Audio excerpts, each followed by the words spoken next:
கர்த்தருடைய பரிசுத்த நாமத்துக்கு ஸ்தோத்திரம். இந்த காலை நேரத்தில் கூட ஒரு நாமத்தை நாம் தியானிப்போம். சங்கீதம் 91:14 வாசிக்கும் போது, அவன் என்னிடத்தில் வாஞ்சையாய் இருக்கிறபடியால் அவனை விடுவிப்பேன், என் நாமத்தை அவன் அறிந்திருக்கிறபடியால் அவனை உயர்ந்த அடைக்கலத்தில். நம்முடைய நாமத்தை அறிய அறிய நிச்சயம் ஆண்டவர் நம்மளை உயர்ந்த அடைக்கலத்தில் வைக்க வல்லவராய் இருக்கிறார். ஹல்லேலூயா. வேதத்தில் கர்த்தருடைய நாமம் பலத்த துருகம், நீதிமான் அதற்குள் ஓடி சுகமாயிரு. எனவே அவருடைய நாமத்தை அறிகிற அறிவு நமக்குள்ள ஒரு பெரிய விடுதலையை, உயர்வை நிச்சயம் கொண்டு வரும். ஆமென். எசேக்கியேல் தீர்க்கதரிசன புத்தகம் சோதிரம் 48 அதிகாரம் 35 வசனத்தை நாம் வாசிப்போம். எசேக்கியேல் 48:35.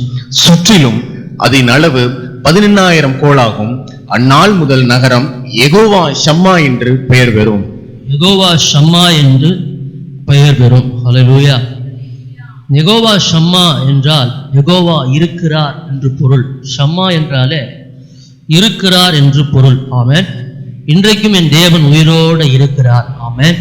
நாம் உயிருள்ள தேவனை தான் ஆராதிக்கிறோம். ஹல்லேலூயா.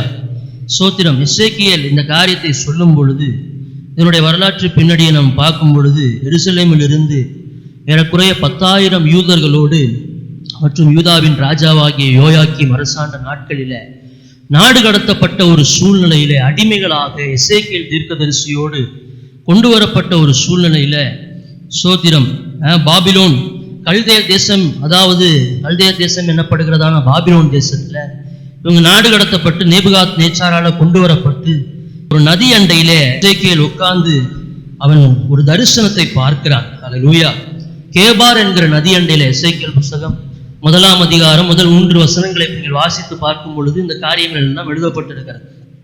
இன்னும் நீங்க தெளிவா அறிஞ்சுக்கணும்னா 2 ராஜாக்கள் 24 அதிகாரம் 25 அதிகாரங்களை நீங்க வாசித்து பார்த்தீங்கன்னா இந்த காரியங்கள் எல்லாம் நீங்கள் அறிந்து கொள்ளலாம். அப்படி நாடு கடத்தப்பட்ட சூழ்நிலையில, ஏன் இவர்கள் நாடு கடத்தப்பட்டார்கள்? அவருடைய பாவங்கள். எப்பெல்லாம் இஸ்ரவேல் ஜனங்கள் கர்த்தருக்கு விரோதமாக எழும்புகிறார்களோ அப்பெல்லாம் இவர்கள் அந்நிய தேசத்துல ஒப்பு கொடுக்கப்படுகிறதை நாம் பார்க்க முடியும். அல்லேலூயா. அப்படி இவங்க ஒரு கேபார் என்கிற நதி அண்டையில எசேக்கியேல் அமர்ந்திருந்து ஒரு தரிசனத்தை பார்க்கிறான். தரிசனத்துல என்னத்தை பார்க்கிறான்? எசேக்கியேல் புத்தகம் 1 அதிகாரம் 26 வசனத்துல தேவனுடைய சிங்காசனமானது நகரத்தை விட்டு எடுபட்டு போனதை அவன் பார்க்கிறான். ஹல்லேலூயா. இதுதான் அதனுடைய வரலாற்று பின்னணி. அப்ப ஒரு காரியத்தை அவன் நல்லா புரிஞ்சு கொள்கிறான். தேவனுடைய சமூகம், கர்த்தர் நம் நடுவில் இல்லை என்கிறதை அவன் நல்லா அறிஞ்சு கொள்ளுகிறான். ஹல்லேலூயா. இதே காரியத்தை நீங்க அப்படியே வாசிக்கொண்டே இந்த எசேக்கியேல் முழுவதும் வாசிச்சு போனீங்கன்னா, ஏன் கர்த்தர் இவர்களை விட்டு விலகி போனார் என்கிற காரியங்கள், ரகசியங்கள் எல்லாம் எழுதப்பட்டிருக்கு.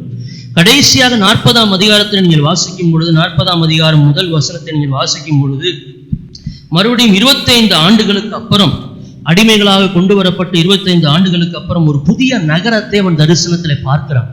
அந்த நகரத்துக்கு தான், இப்போ ஒரு உதாரணத்துக்கு ஒரு புதிய வீட்டை கட்டுறீங்கன்னா அந்த புது வீட்டுக்கு ஏதாவது ஒரு பேர் வைப்பீங்க, அப்படிதானே? ஏதாவது ஒரு பேர் வைப்பீங்க, பைபிள்ல இருந்து ஒரு பேர் வைப்பீங்க. அது மாதிரி ஒரு புதிய நகரத்தை தரிசனத்துல எசேக்கியேல் பார்க்கும் பொழுது அந்த நகரத்துக்கு சோத்திரம் என்ன பேர் வைக்கப்படுகிறது என்றால், இதைத்தான் நம்ம வாசிச்சோம், யெகோவா ஷம்மா. ஹல்லேலூயா. கர்த்தர் எந்த கர்த்தர் அந்த சமூகத்தை விட்டு விலக்கினாரோ, எந்த நகரத்தை விட்டு தன்னை விலக்கினாரோ, மறுபடியுமாக அந்த ஜனங்களுடைய பாவங்களை மன்னித்து, இந்த மாசம் கூட ஆண்டவர் நமக்கு எசேக்கியேல்ல தான் ஒரு வாக்குத்தத்தத்தை கர்த்தர் கொடுத்திருக்கிறார். புதிய இருதயத்தையும் புதிய ஆவியையும் நான் என்ன பண்ணுவேன்? அவர்களுக்குள்ளே தருவேன். ஹல்லேலூயா. ஸ்தோத்திரம். அப்படியானால் இந்த புதிய நகரத்துக்கு ஒரு பேர் வைக்கப்படுகிறது, அதுதான் யெகோவா ஷம்மா. ஆமென். கர்த்தர் நகரத்தை காவாராகில், கர்த்தர் வீட்டை கட்டாராகில், அதை காவல் காக்கிறவருடைய பிரயாசம் விருதா. ஆமென். இன்னைக்கு ஒரு காரியத்தை நம்ம நல்லா அந்த காலை நேரத்தில் அறிந்து கொள்ளணும். நம்முடைய வீட்டுல கர்த்தர் இருக்கணும். ஆமென். நம்முடைய குடும்பத்துல கர்த்தர் இருக்கணும். இன்னைக்கு யெகோவா ஷம்மாவாக அவர் தம்மை வெளிப்படுத்த அவர் சுத்தம் உள்ளவராக இருக்கிறார். ஆமென். ஒரே ஒரு ரகசியம், பழைய ஏற்பாட்டுல பாத்தீங்கன்னா, எனக்கு தெரிஞ்ச எசேக்கியேல்ல பழைய ஏற்பாடுல தம்மை கர்த்தர் ஒரு நாமத்துல கடைசியாக வெளிப்படுத்தி கொண்ட ஒரு நாமம் யெகோவா ஷம்மா. இதுதான் பழைய ஏற்பாட்டுல கடைசியாக தன்னை கர்த்தர் வெளிப்படுத்தி கொண்ட நாமம். அதே புதிய ஏற்பாட்டுல மத்தேயு சுவிசேஷம் 1 அதிகாரம், நீங்க இந்த 1 அதிகாரத்தை நீங்க வாசிக்கும் பொழுது, மரியாள் கர்ப்பவதியாகி ஒரு குமாரனை பெறுவார். இந்த குமாரனுக்கு என்னன்னு பேர் வைப்பாங்க? 23 வசனத்தை நீங்க வாசிக்கும் பொழுது அவருக்கு இம்மானுவேல் என்று பெயரிடுவார்கள். இம்மானுவேல் என்றால் தேவன் நம்மோடு இருக்கிறார் என்ற அர்த்தமாம். அல்லேலூயா. யெகோவா ஷம்மானால என்ன அர்த்தம்? கர்த்தர் நம்மோடு இருக்கிறார். ஆமென் சொல்லுங்க. புதிய ஏற்பாட்டுல முதல் நாமம் இம்மானுவேல் என்றாலும் கர்த்தர் நம்மோடு இருக்கிறார். ஆமென். இன்றைக்கும் பரிசுத்த ஆவியானவர் நம்மோடு அவர் வாசம் பண்ணுகிறார். அல்லேலூயா. ஆமென் சொல்லுவோம். அப்படியானால் இன்னைக்கு ஒரு ரகசியத்தை நம்ம கற்றுக்கொள்ள வேண்டும். அவர் நேற்றும் இன்றும் என்றும் மாறாதவர். அவர் அன்னைக்கு சொல்றதுதான் இன்னைக்கும் சொல்றார். நான் உங்களோட கூட இருக்கிறேன் என்று ஆண்டவர் சொல்றார். ஆமென். யெகோவா ஷம்மா, எல்லாரும் இந்த நாமத்தை சொல்லுவோம். யெகோவா ஷம்மா, எங்களோட கூட இருக்கிறவரே. ஹல்லேலூயா. ஆமென். இன்னைக்கு இந்த உலகத்துல கர்த்தர் இருக்கிறாருங்கிறதுக்கு நீங்களும் நானும் தான் சாட்சிகள். ஆமென். இன்னைக்கு இந்த உலகத்துல பாத்தீங்கன்னா கடவுள் இல்லை என்று சொல்லுகிற கூட்டம் நிறைய பேர் எழும்பி இருக்கிறாங்க. நீங்க சங்கீதத்தின் புஸ்தகம் 14ஆம் சங்கீதம் முதல் வசனத்தை வாசிச்சு பாருங்க. சங்கீதம் 14ஆம் சங்கீதம் முதல் வசனம் 14:1. 14:1. தேவன் இல்லை என்று மதிகேடன் தன் இருதயத்தில் சொல்லிக் கொள்கிறான். அவர்கள் தங்களை கெடுத்து அருவருப்பான கிரியைகளை செய்து வருகிறார்கள். நன்மை செய்கிறவன் ஒருவனும் இல்லை. நன்மை செய்கிறவன் ஒருவனும் இல்லை. ஆமென். அப்ப தேவன் இல்லை என்று சொல்லுகிறவர்களை பைபிள் என்ன சொல்லுது? மதிகேடர்கள். ஆமென். இன்னைக்கு ஒரு விஷயத்தை நம்ம நல்லா புரிஞ்சுக்கணும். இந்த உலகத்துல மதிகேடர்கள் நிறைந்த இந்த உலகத்துல தேவன் இருக்கிறார் என்பதற்கு நீங்களும் நானும் தான் சாட்சிகள். ஆமென். கர்த்தர் இருக்கிறார். யெகோவா ஷம்மா இருக்கிறார். அவர் இன்றைக்கும் இம்மானுவேல் தேவனாக நம்மளோட கூட இருக்கிறார். இத மத்தேயு சுவிசேஷத்துல ஆண்டவர் சொல்றாரு, நீங்க உலகம் எங்கும் போய் பிதா குமாரன் பரிசுத்த ஆவியினால எல்லாரையும் சீஷராக்கி அவர்களுக்கு ஞானஸ்தானம் கொடுத்து, ஆமென், நான் இருக்கிறேங்கிறத நீங்க நிரூபிக்கணும் என்று ஆண்டவர் சொல்றார். அப்படி சொல்லிட்டு கடைசி ஆண்டவர் சொல்றார், இதோ உலகத்தின் முடிவு பரியந்தம் சகல நாட்களில் நான் உங்களோட கூட இருக்கிறேன் என்று ஆண்டவர் வாக்கு பண்ணி இருக்கிறார். ஹல்லேலூயா. இன்றைக்கும் ஆண்டவர் யெகோவா ஷம்மாவாக நம்மளோட கூட இருக்கிறார். ஆமென். இந்த வார்த்தை எல்லாரும் சொல்லுவோம், அவர் என்னோட கூட இருக்கிறார், அவர் என்னோட கூட இருக்கிறார். ஆமென். இன்னைக்கு ஆண்டவர் நம்மளோட இருக்கிறத அநேக நேரத்தில் நம்ம மறக்கிறோம். இன்னைக்கு ஆண்டவர் இந்த வெளிச்சத்துக்குள்ளே நம்மளை நடத்தும்படி, ஏன்னா நீங்க சங்கீதத்துல நம்ம வாசிச்ச சங்கீதத்துல வசனம் சொல்லுது, மதிகேடன் தன்னுடைய இருதயத்துல கர்த்தர் இருக்கிறதை அநேக நேரத்துல மறந்து போகிறான். ஸ்தோத்திரம். இன்னைக்கு ஒரு காரியத்தை நான் உங்களுக்கு சொல்ல விரும்புறேன்.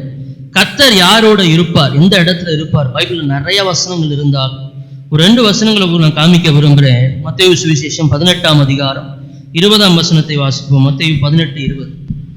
ஏனெனில் 2 பேராவது 3 பேராவது என் நாமத்தினாலே எங்கே கூடியிருக்கிறார்களோ, என் நாமத்தினாலே எங்கே கூடி இருக்கிறார்களோ அங்கே அவர்கள் நடுவிலே இருக்கிறேன் என்றார். அங்கே அவர்கள் நடுவிலே இருக்கிறேன் என்றார். ஆமென்.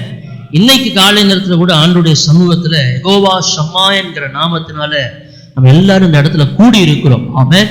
நான் விசுவாசிக்கிறேன், இன்னைக்கு கர்த்தர் நம் நடுவில் இருக்கிறார். ஹல்லேலூயா. அப்படியானால் எங்கே 2 அல்லது 3 பேர், நீங்க குடும்பமா, கணவன் மனைவியா, உங்களுடைய வீட்டுல அவருடைய நாமத்துல நீங்க கூடுவீர்களானால் உங்கள் நடுவில் கர்த்தர் இருப்பார். நீங்க ஒரு சபையில் நம்ம கூடி வரும் பொழுது நம் நடுவில் யார் இருக்கிறார்? கர்த்தர் இருக்கிறார். ஆமென். அப்ப இன்னைக்கு இந்த வெளிச்சத்தை நம்ம அறிஞ்சு கொள்ளணும். எங்க கர்த்தர் இருக்கிறார், அவருடைய நாமத்தினாலே நீங்க எங்க கூடிட்டாலும் அந்த இடத்துல அவர் இருக்கிறேன் என்று கர்த்தர் வாக்கு பண்ணி இருக்கிறார். ஹல்லேலூயா. ஆமென். 2வது கர்த்தர் எங்க இருக்கிறார்? சங்கீதத்தின் புஸ்தகம் 22ஆம் சங்கீதம் 3ஆம் வசனத்தை நீங்க வாசிச்சு பாருங்க. சங்கீதம் 22:3. இஸ்ரவேலின் துதிகளுக்குள் வாசமாய் இருக்கிற தேவரே, இஸ்ரவேலின் துதிகளுக்குள் வாசமாய் இருக்கிற தேவரே. இந்த வசனம் தெளிவா சொல்லுது, அவர் எங்க இருக்கிறார்னா துதிகளுக்குள்ள வாசமாய் இருக்கிறார். ஆமென். அவர் துதிக்கிற இடத்துல வாசமா இருக்க விரும்புகிறார். நீங்க எந்த இடங்கள்ல எல்லாம் கர்த்தரை அதிகமா துதிக்கிறீங்களோ, கர்த்தரை அதிகமா மகிமைப்படுத்துறீங்களோ, ஆண்டவர் அந்த இடத்துல என்ன பண்றார்? இருக்கிறேன் என்று வாக்கு பண்ணுகிறார். ஆமென். நீங்க தானியேல் புத்தகத்தை வாசிச்சு பார்த்தீங்கன்னா சாத்ராக், மேஷாக், ஆபேத்நேகோ பாருங்க, ஒரு காரியத்தை சொல்றாங்க, நாங்கள் ஆராதிக்கிற தேவன் எங்களை தப்புவிக்க வல்லவராயிருக்கிறார். ஆமென். அவர் எங்களை எரிகிற அக்கினி சூளைக்கு ராஜாவாகிய உம்முடைய கைக்கும் விடுவிக்க வல்லவராயிருக்கிறார். ஹல்லேலூயா. இப்படி இவங்க சொன்னது, இந்த அறிக்கையினுடைய விளைவு என்ன நடந்துச்சு? தூக்கி போட்டது என்னமோ 3 பேர் தான். ஆனா 4வதாக ஒரு மனுஷனுடைய சாயல் அந்த அக்கினி ஜுவாலை நடுவிலே உலாவி கொண்டிருந்தது. ஆமென். அந்த அக்கினி சூளையின் நடுவில் அவர் இருந்தார். அல்லேலூயா. காரணம், அவங்க துதிக்கிறவர்களாக காணப்பட்டாங்க, எப்பொழுதும் கர்த்தரை ஆராதிக்கிறவர்களாக காணப்பட்டாங்க. ஆமென். 2 விஷயம். ஒண்ணு, இங்க ஒரு மனம் இருக்கோ அங்கே கர்த்தர் இருப்பார். இரண்டாவது, எங்க துதி இருக்கோ அங்கே கர்த்தர் இருப்பார். ஹல்லேலூயா, ஆமென் சொல்லுவோம். இன்னைக்கு இந்த ரெண்டு காரியத்தை மனதில் வைத்து கடைசியா ஒரு விஷயத்தை நான் சொல்லி முடிக்கிறேன். சரி, கர்த்தர் நம்மளோட இருந்தா நமக்கு என்ன ஆசீர்வாதம், கர்த்தர் நம்மளோட இருந்தா நமக்கு என்ன மேன்மை? இன்னைக்கு வேதத்துல நீங்க வாசிக்கும் பொழுது எங்கெல்லாம் கர்த்தர் இருக்கிறேன்னு சொல்றாரோ அங்க இன்னொரு வார்த்தையும் சேர்த்து சொல்லுவார், பயப்படாதே. ஆமென், ஹல்லேலூயா. இன்னைக்கு இந்த காலை வேளையில ஆண்டவர் யெகோவா ஷம்மாவாக நமக்கு ஒரு விஷயத்தை சொல்ல விரும்புறார். என்ன? கிதியோனை பார்த்து ஆண்டவர் சொல்றார், கிதியோனே நீ பயப்படாதே, நான் உன்னோட கூட இருக்கிறேன்னு கர்த்தர் சொல்றார். ஆமென். இருக்கிற இந்த பலத்தோட போ, உன்னை அனுப்புகிறவர் நான் அல்லவா. யோசுவா பார்த்து ஆண்டவர் சொல்றார், மோசையோடு இருந்தது போல நான் உன்னோடு கூட இருக்கிறேன்.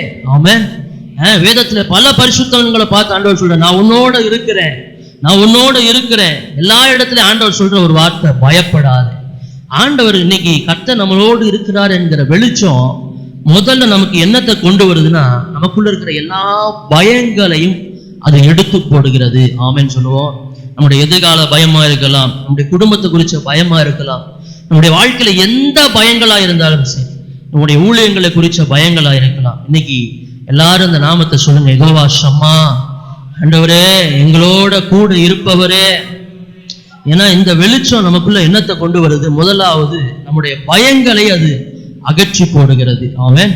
இன்னொரு வசனத்தை கூட வாசிங்க, செப்பனியா புஸ்தகம் 3ஆம் அதிகாரம். இது மாத்திர வாசனம் ஜெபிக்கலாம். செப்பனியா 3:15 வாசிப்போம். செப்பனியா 3ஆம் அதிகாரம் 15ஆம் வசனம். கர்த்தர் உன் ஆக்கினைகளை அகற்றி உன் சத்துருக்களை விலக்கினார். இஸ்ரவேலின் ராஜாவாகிய கர்த்தர், இஸ்ரவேலின் ராஜாவாகிய கர்த்தர் உன் நடுவிலே இருக்கிறார், உன் நடுவிலே இருக்கிறார். இனி தீங்கை காணாதிருப்பாய், தீங்கை காணாதிருப்பாய். ஹல்லேலூயா. அவர் நம் நடுவில் இருக்கும் பொழுது, நம்முடைய குடும்பத்துல இருக்கும் பொழுது, நம்முடைய சபையில இருக்கும் பொழுது, நம்முடைய தொழில்ல அவர் இருக்கும் பொழுது, வசனம் சொல்லுகிறது, இனி தீங்கை நாம் காணாதிருப்போம். ஆமென் சொல்லுங்க. ஆமென். இன்னைக்கு எல்லாரும் அந்த வார்த்தையை நம்ம அறிக்கை செய்வோம். யெகோவா ஷம்மாவாக ஆண்டவரே எங்களுடைய வாழ்க்கையில நீங்க இருங்க ஆண்டவரே. எல்லாரும் நம்ம எழும்பி நின்று ஆண்டவர் சமூகத்துல இந்த நாமத்தை சொல்லி நாம் ஜெபிக்கலாம். ஆண்டவரே யெகோவா ஷம்மா, ஆண்டவரே யெகோவா ஷம்மா என்று எல்லாரும் சொல்லுவோம். யெகோவா ஷம்மா, உம்மை நாங்கள் ஸ்தோத்திரிக்கிறோம். யெகோவா ஷம்மா, நாங்கள் உம்மை துதிக்கிறோம். ஆண்டவரே தகப்பனே, யெகோவா இருக்கிறார். ஆண்டவரே நீர் இன்றைக்கும் எங்களோட கூட இருக்கிறீங்க. ஆண்டவரே நீர் இன்றைக்கும் எங்கள் நடுவிலே வாசம் பண்ணுகிறீங்க. ஆண்டவரே எங்களோட கூட இருக்கிறீங்க. ஆண்டவரே தகப்பனே உமக்கு ஸ்தோத்திரம். தகப்பனே எங்கள் நடுவிலே நாங்கள் ஆண்டவரே கர்த்தர் இருக்கும் பொழுது இனி நாங்கள் தீங்கை காண மாட்டோம். ஆண்டவரே உமக்கு நாங்கள் நன்றி செலுத்துகிறோம். யெகோவா ஷம்மாவாக தகப்பனே எங்கள் குடும்பங்கள்ல, எங்கள் சபையின் நடுவில், எங்களுடைய வீட்டுல தகப்பனே எங்களோடு கூட நீர் இருக்கிறதற்காக ஸ்தோத்திரம் அப்பா.